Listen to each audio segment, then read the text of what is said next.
From picking a fight with the big bad USADA to hinting at his return to the testing pool, here's everything we know about Conor McGregor's return to the UFC. The man's not afraid of speaking up against the authorities. It's no secret that the Irishman has been having issues with questions of his legitimacy as a natural fighter. I mean, just look at the guy, right? No expert or professional believes that Conor was able to gain that much muscle mass in such a short period of time. So, the only logical explanation is that he must have been doing something extra to get those gains. Obviously, Conor hasn't accepted it. Say what you will about the man, but he's no fool.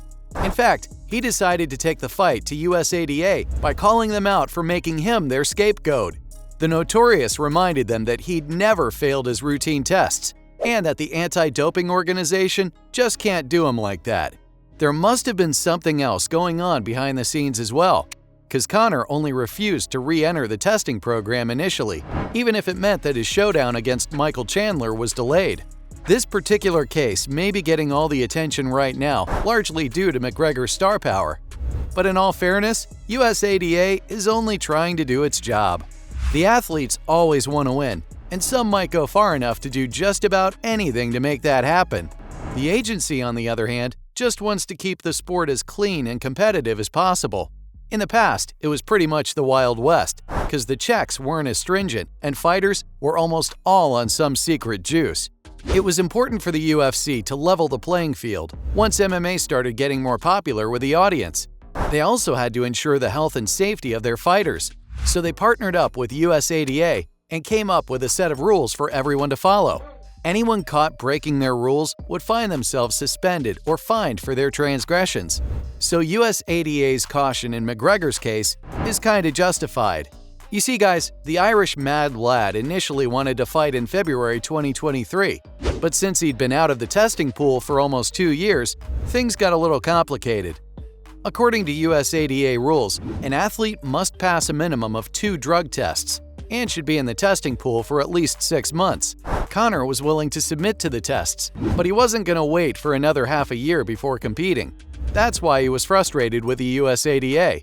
He probably wanted the UFC to step in on his behalf and move things along. Now, Dana White could have allowed Conor to skip the clause, but he may have decided against it because Conor receives a lot of media attention. This is likely because he allowed Brock Lesnar to skip the clause in 2016, but Brock ended up failing a drug test later. If something like this happened again, it would have blown back in Dana's face, in addition to setting a dangerous precedent. USADA and the UFC would have lost all their credibility, and the whole system would have been seen as nothing but a hoax by the community. Also, Dana would have gotten a lot of flack for favoring his golden boy and allowing him to get away with murder time and time again. Plus, Conor looked pretty sus, to be honest, and there were doubts if he could even clear the tests. Most of his time away from the octagon was spent in recovery. The horrible injury in his last match against Dustin Poirier meant that he needed to heal completely. There were rumors, and many experts believed that the Notorious took some supplements and drugs that would have allowed his leg to heal up faster after the surgery. Paired with his new bulky physique, no one believed him when he said that he was still all natural. Some of the drugs he probably took would require a certain amount of time to leave his system completely, so that they wouldn't raise any red flags during the tests. Maybe that's why he needed a little more time to flush his body out of all the stuff he'd taken. Almost no one was buying that Conor didn't take some freedom with his medicines. Gaining that much muscle mass in a short amount of time just wasn't possible. But there was one guy who just didn't care about how much secret juice the Notorious was on. No, guys, I don't mean Dana. Michael Chandler just wanted this fight against Conor too badly. He wanted to be the one to welcome the former UFC double champ on his return, and he got his wish granted by Dana. Mike landed a spot on the 31st season of The Ultimate Fighter as a coach alongside the Irishman, and as is the tradition for coaches to fight at the end of the show, Chandler too would fight McGregor. The fight was even announced by the UFC, but there's no solid date and venue finalized as yet. That's obviously due to Conor's problems with steroids. Mike's all in for it though. He doesn't care what the Notorious has been up to in his free time, and was even willing to move up to welterweight or middleweight to fight him. If any of you guys are wondering why he would willingly get locked up in a cage with someone on secret juice, the answer's pretty simple. Money. No matter what Conor's been doing or how many times he's lost in his recent fights, there's no doubt that he's still the biggest draw on the roster. 5 out of the top 10 highest-grossing fights in UFC's history belong to Conor. He has probably made Dana more money than the rest of the fighters combined. Chandler obviously knows this, and he too manages to attract a pretty decent crowd with his performances.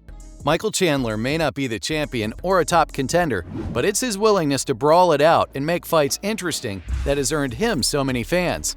He believes that together, he and Conor can make the fight pretty huge. I doubt that they'll be able to come anywhere near what Conor and Khabib Nurmagomedov did, but it'll still be pretty decent. People either love Mystic Mac or they love to hate him. There's just no other way about it. So you can expect fans to pay top dollar to watch the return of UFC's poster boy. But the big question here is if Conor's head is still in the game. I mean, the man has been going around all over town, getting involved in God knows what, but he wasn't really focusing on his return to UFC's octagon. After the promotion's merger with WWE, he posted a photo of himself with belts from both organizations, hinting that he probably wants to move into the pro wrestling world. Then he shows up at the fight between Gervonta Davis and Ryan Garcia. And most recently, he went inside the ring after Mike Perry defeated Luke Rockhold in the Bare Knuckle Fighting Championship. Knowing Dana, he'll probably not be happy with any of this. The WWE thing and the boxing scene weren't probably as bad, but holding the BKFC belt while facing off against a fighter there doesn't really look too good. When you see Conor, UFC is the first thing that comes to mind. The man has been with the promotion forever, it seems, and has been the face of MMA for so many years now. So pulling stuff like this would lead you to believe that Conor doesn't want to fight anymore. The truth is that the Irishman hasn't been doing so well inside the octagon. In his last 4 fights, he has only managed to win once, and that too was against a very old cowboy, Donald Cerrone. Khabib was a lot for him to handle, and Poirier probably figured him out the best.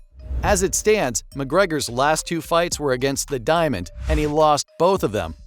Now, I'm not saying that his career is over, but it sure looks like it's on the decline now. He just doesn't look like the Conor McGregor of old who told Jose Aldo how he's gonna knock him out, and have the skills and the grit to follow through with it. Despite that, Mystic Mac can't wait to return. Just recently, he took to Twitter and posted a series of cryptic messages. His tweets contained photos of a swimming pool, and Conor kept expressing that he felt good getting back in the pool. When a fan told him that he wanted to see the Notorious in it, the former double champ responded by saying that he has been in the pool for some time now. The biggest hint that he dropped was when he said, "Stay ready for the date." It's clear that Conor is declaring his intentions to compete with messages like these, and he kind of reinforced that a few days ago when he posted some photos of himself. It looked like Conor had started to lose some weight and is looking to get back in fighting shape again. I doubt that we'll see him as a lightweight right now, but you can safely assume that the Irishman will be looking to fight as a 170-pounder. Frankly, I'm just relieved that the King is finally coming back. So, hinting at his return to the testing pool, to picking a fight with USADA, that was everything we know about Conor McGregor's return to the UFC.